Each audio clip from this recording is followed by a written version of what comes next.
In this video, I'm going to be showing you how to program and run Laurel Technologies' WS-400B Light Spin Processor. During normal use, this device can store 20 operations with up to 51 steps each in its memory. This device is mainly used for spin coating substrates in lithography, etching substrates, and for general thin film deposition on a wafer. For educational purposes, we're going to deposit a layer of DI water onto a wafer at 500, 1000, and 1500 RPM. So let's take a look at the LCD controller. Here we have the main keypad that is used for programming the spin processor. To start programming, we need to make sure that the controller is in the program configuration.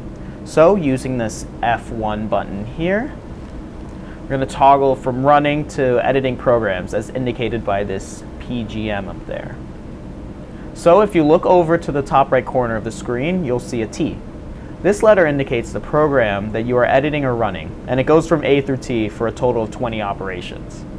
So if I want to edit program A, I would want to press the program select button. Luckily it's only just one, until I got to program A, or whatever program you want to edit. This top row here, well, not the top row, more like the second row, indicates the settings that you can edit. This middle row here shows what the settings are actually set to. So right now you can see that the duration is set to 0 minutes, 0 seconds, 0 milliseconds, and 0 RPM.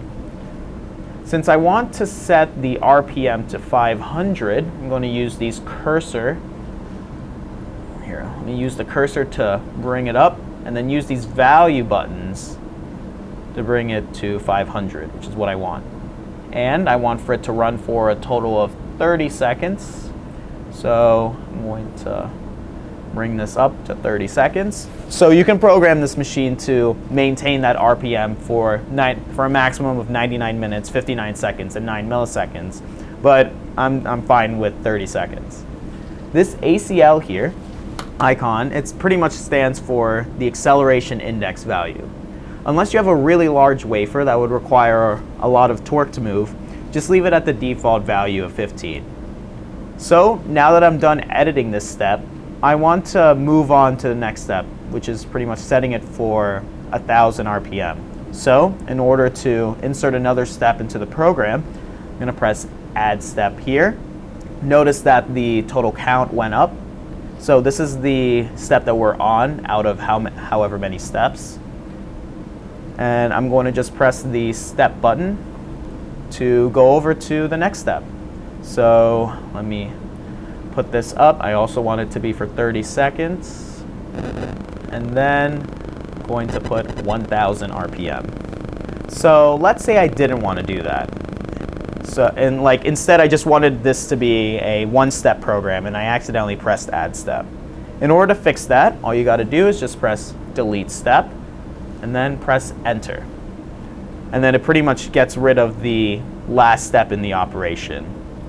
But I don't want to do that, so I'm just going to go back, and it maintains the settings, so I'm just going to keep it like that.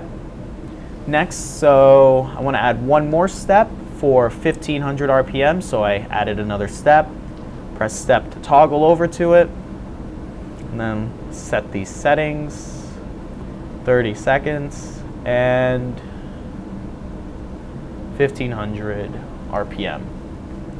All right, now that I've finished programming, I'm just going to press F1 to put it in the run configuration. Before any operation, we just need to make sure that the nitrogen tank is on so that the vacuum can pool. So just going to open that up.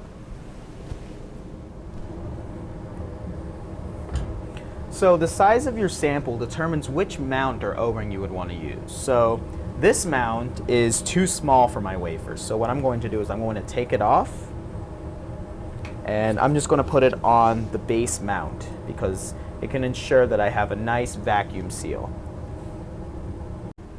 Since we have an external vacuum, I need to manually turn this on before the system can use it. Do note, it is quite noisy. So there's like a nice little red switch back here. So now that the vacuum is on, I can press this vacuum button here. Now when I switch over to here, I can feel that the vacuum is on nice and snug.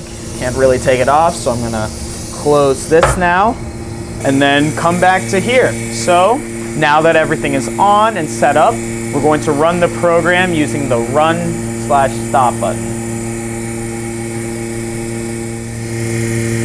So now that we're starting up, we got it to 500 RPM, so I'm just going to put in a little bit of DI water and then just wait for it to get to the next step. Maybe add a little bit more.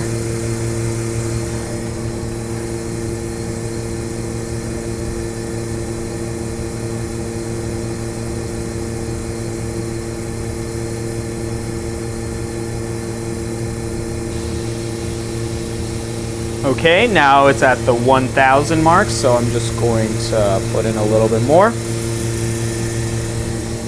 If you're using this to apply a certain thickness to your sample and whatnot, you just need to make sure that you're measuring how much you're putting in. I'm really not. I'm just putting it in there for educational purposes.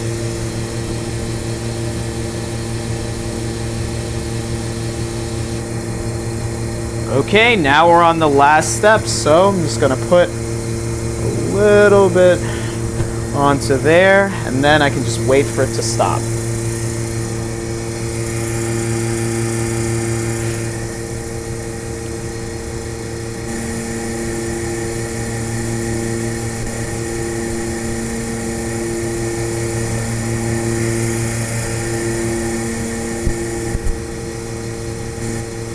All right, now that this is finished, let's open this up.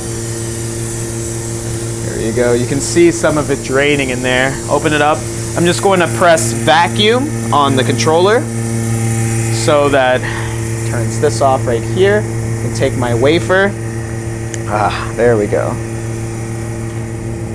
If you can see it, not sure if you can see it, there's a lot of water that's on there. And then, so I'm going to turn off the vacuum pump.